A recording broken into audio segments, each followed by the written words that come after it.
Bueno, vamos a iniciar con la inspección y palpación de ganglios linfáticos. Para la palpación debemos usar las yemas del segundo, tercero y cuarto dedos, palpando suavemente los ganglios linfáticos superficiales. Primero se debe hacer una ligera presión y después se la puede aumentar gradualmente. Bueno, cuando vamos a hablar de la inspección de los ganglios, vamos a encontrar que vamos a ver la presencia o aumento del volumen o líneas o trayectos rojos, y en tanto a la palpación de los ganglios linfáticos vamos a describirlo en términos de la localización, en el tamaño, que puede ser en milímetros o centímetros, en la forma, en la consistencia que estos tienen, la delimitación que tienen, la movilidad, la sensibilidad o el dolor que ellos pueden tener y dónde está ubicada anatómicamente. Bueno, vamos a iniciar con la palpación de cabeza y cuello. Se debe palpar suavemente el cuello en su totalidad buscando los ganglios, ¿verdad? El borde anterior del músculo esternocleidomastoideo es la línea divisoria entre los triángulos anterior y posterior del cuello. Esta va a ser una marca muy útil para poder hacer la localización, ¿listo? Se debe hacer la siguiente secuencia, ¿listo? Los ganglios occipitales en la base del cráneo, que van a ser estos. ¿Listo? Después vamos a encontrar los ganglios postauriculares superficialmente por encima de la hipófisis mastoides.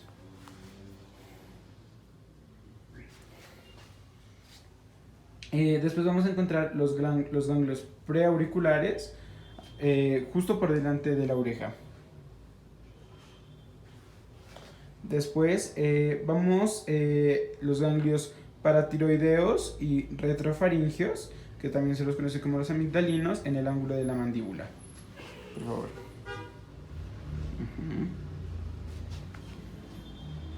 Después vamos a encontrar los ganglios submandibulares a mitad de camino entre el ángulo y el vértice de la mandíbula.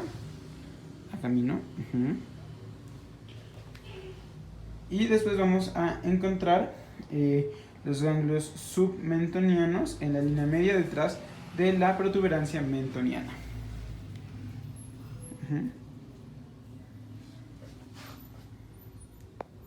Después vamos a seguir con el cuello. Se debe hacer los siguientes pasos. Los ganglios cervicales superficiales en el músculo esternocleidomastoideo. Por favor, esternocleidomastoideo. Los ganglios cervicales posteriores a lo largo del borde anterior del músculo trapecio. Los ganglios cervicales vamos a encontrar en la localización profunda del esternocleidomastoideo. Y vamos a encontrar en las áreas supraclaviculares, que se localizan a profundidad en el ángulo formado por la clavícula y el músculo esternocleidomastoideo, el área del ganglio de Virchow. La clavícula, el músculo esternocleidomastoideo, el ganglio de Virchow. Eso es muy importante. Bueno, para la palpación de ganglios axilares se le debe pedir al paciente que por favor ponga la mano detrás del cuello. Ahí vamos a poder observar los ganglios en la parte apical, en la parte central, en la parte lateral y del pectoral. Entonces, esta sería, ubicamos primero los subclaviculares, aquí sería los apicales, la parte central, lateral y del pectoral. Bueno, después podemos observar los ganglios linfáticos epitrocleares.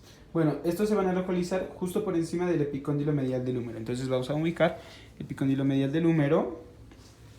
Listo. Para palparlos debemos que el paciente pedirle que mueva a 90 grados. Eso, perfecto. Y se va a palpar por encima del epicóndilo en la hendidura creada por los músculos bíceps y tríceps. Bíceps y tríceps. Entonces, listo. Y aquí los vamos a ubicar.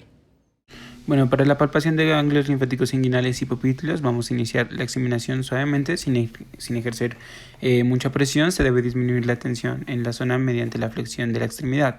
Para palpar esta área se tiene que pedir al paciente que se ponga de decúbito supino con la rodilla ligeramente flexionada.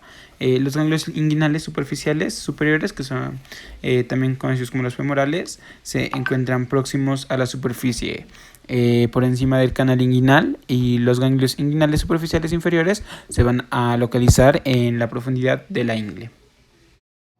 Bueno, vamos a examinar los ganglios linfáticos en las fosas popitlias, ¿listo? Esto se va a facilitar colocando la rodilla en una ligera posición de flexión, eso, y se va a poner aquí la palpación. Importante saber sobre que si un ganglio está duro, fijo e indoloro, puede ser por un proceso maligno. Cuando más sensible este sea el dolor, más probable sea que sea de un proceso inflamatorio. Los ganglios no muestran una pulsación, en cambio las arterias sí lo hacen. Cuando el ganglio de Virchow se lo puede palpar, puede ser un indicio importante para una neoplasia torácica o abdominal, y una disminución del ritmo del aumento del tamaño ganglionar por semanas o meses puede ser sugestivo a un proceso benigno.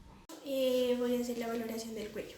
Primero, en la inspección es importante tener en cuenta la morfología, describiendo si este es corto, medio, largo, también el volumen, si este es ancho, delgado o normal, y la asimetría, pues si está central o desviado. También se debe tener en cuenta el estado de la superficie cutánea y por último la visibilidad de masas ocupantes, de pulsos de digitación venosa y de las cadenas ganglionares. Algo importante es que a nivel del cuello no debe ser visible la glándula tiroides.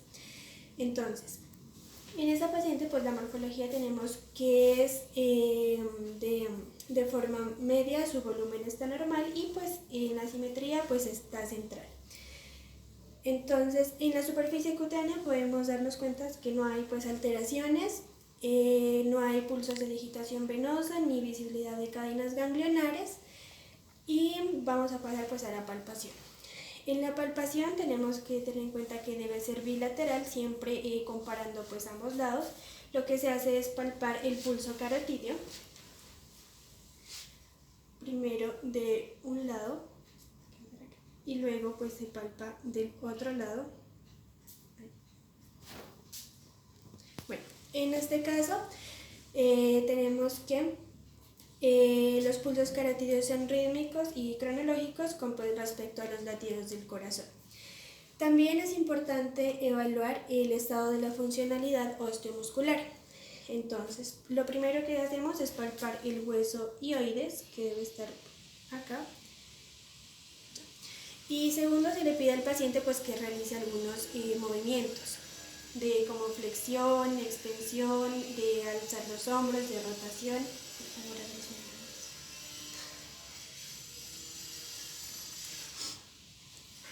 Bueno, en este caso la paciente se mira que no tiene dificultad al realizar estos movimientos. También pues es importante evaluar la fuerza de los músculos y para eso se va a hacer pues ejercer una resistencia a los movimientos. Entonces, intente girar la cabeza hacia allá. Ahora, la cabeza hacia el otro lado. Ahora sí, hacia abajo. Ahora sí baje la cabeza y hacia arriba. Ahora la elevación de hombros. Muy bien, bueno. En este caso la paciente pues no presenta ninguna dificultad para realizar estos movimientos. Además, pues en la exploración no se evidencian pues masas ocupantes, ni pues presencia de cadenas ganglionares, ni ninguna otra alteración. Muchas gracias. Bueno, el día de hoy voy a hablarles acerca de la inspección y de la palpación de la tiroides y también de la auscultación vascular de esta zona. Para la inspección y palpación vamos a utilizar tres principales maniobras: la maniobra de Crillet, la maniobra de Courbain y la maniobra de Lage. La primera que vamos a demostrar es la maniobra de Courbain. Esta maniobra consiste en que el examinador se va a colocar por detrás del paciente. Con los pulpejos de nuestros dedos vamos a identificar el cartílago cricoides. Una vez identificado este cartílago, colocamos los pulpejos de nuestros primeros dedos de ambas manos por debajo de la nuca del paciente y comenzamos a hacer la inspección de esta zona en busca de bocios o de irregularidades que se puedan presentar. Antes de finalizar esta maniobra le tenemos que pedir al paciente que por favor degluta. Degluta por favor. Una vez que hagamos esto podemos identificar o valorar así la movilidad del cartílago cricoides. La siguiente maniobra es una maniobra monomanual, o sea que la podemos realizar con una mano, a diferencia de la anterior que es una maniobra bimanual. Esta maniobra es la maniobra de Crillet. Esta maniobra consiste en que con el pulpejo de nuestro primer dedo lo que vamos a hacer es, primero que todo, identificar el cartílago cricoides. Una vez identificado el cartílago cricoides, lo que vamos a hacer es que con nuestro primer dedo desplazamos la tráquea hacia un lado. Una vez la desplacemos con nuestros otros dedos, vamos a hacer lo que es la inspección y la valoración.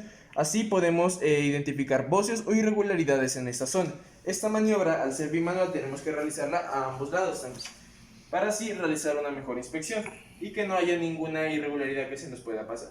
La siguiente maniobra es una maniobra parecida a esta, es la maniobra del aje. Esta maniobra, la diferencia de este es que es una maniobra bimanual, tenemos que realizarla con ambas manos. Entonces, esta maniobra se hace de la siguiente manera. Con el pulpejo de nuestro primer dedo, ya independientemente de cualquier mano que sea, vamos a movilizar la tráquea hacia un lado y con los dedos de nuestra otra mano vamos a realizar la inspección. Entonces, una vez que realizamos la inspección, también estamos en busca de bóceos o irregularidades que se puedan presentar en esta zona. Igual que la anterior maniobra, tenemos que realizarla a ambos lados para que así no se nos vaya a presentar o pasar alguna irregularidad. Entonces, hacemos la inspección y terminamos con la maniobra. Bueno, también vamos a hablar sobre la auscultación vascular de esta zona. Para hacer la auscultación vascular de esta zona tenemos que tener en cuenta que esta auscultación se va a realizar principalmente para identificar si hay algún tipo de bocio o soplo vascular, la cual se puede identificar en la arteria carotídea. ¿Cómo vamos a hacer esta auscultación? Primero vamos a realizar la identificación de los triángulos del cuello. Una vez hayamos identificado bien los triángulos del cuello, nos vamos a dirigir a la ubicación donde sería la arteria carotídea. Vamos a realizar la auscultación por lo mínimo unos 5 segundos para así realizar una buena auscultación y poder identificar bien cualquier enfermedad que se pueda llegar a ocasionar.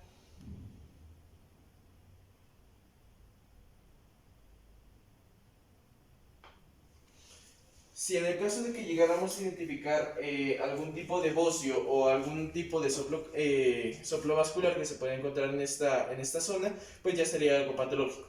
Hay una enfermedad bastante interesante, la cual es la enfermedad de Graves. Esta enfermedad es una enfermedad autoinmune, la cual consta de una hiperactividad de la glándula tiroides. Esta enfermedad va a constar básicamente de una triada. Esa triada consta de un bocio difuso, de un esoftalmo y de unas dermopatías. ¿Listo? ¿Qué va a pasar? Gracias al bocio difuso, esta glándula tiroides va a comenzar a tener un incremento de su tamaño y nosotros en la auscultación lo que podemos identificar es un signo bastante importante al momento de llegar a identificar esto, el cual se conoce como el signo de Goodman. Este signo es caracterizado por el sonido que llega a producir.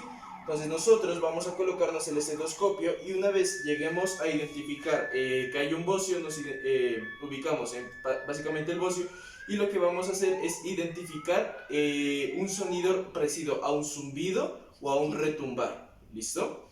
Ese va a ser principalmente el signo que se caracteriza en la enfermedad de Graves. Gracias. Buenos días, mi nombre es Sebastián Mora y el día de hoy vamos a explicar cómo se hace la evaluación de la articulación temporomandibular. Bueno, para iniciar el examen físico de la articulación temporomandibular vamos a examinar lo que es la simetría. El paciente debe tener ambos lados del hemirrostro iguales y no debe presentar ninguna deformidad o alteración en su estructura. También vamos a pasar a examinar lo que es la apertura de la mandíbula. Con los 3 dedos se examina que el paciente pueda tener una buena apertura de esta. También vamos a ver la simetría en lo que es la mandíbula, que sea igual en ambos lados. Y por último vamos a ver la movilidad, que va a ser unos movimientos de lado a lado de la mandíbula y que ésta no tenga alteraciones ni tenga complicaciones y tampoco presente ningún dolor. Bueno, en el examen de la palpación para articulación temporomandibular vamos a evaluar aquí si hay luxaciones o subluxaciones. Se va a insertar el dedo índice en el conducto auditivo externo del paciente, se hace una ligera presión hacia adelante y se le indica que abra y cierre la mandíbula. Esto para determinar si hay alguna anormalidad en el movimiento de la articulación temporomandibular. También vamos a analizar con el estetoscopio, vamos a realizar una auscultación de la articulación para ver si escuchamos algún tipo de ruido, puede ser un clic o un poc, lo que nos va a indicar que hay alguna alteración o luxación de la articulación.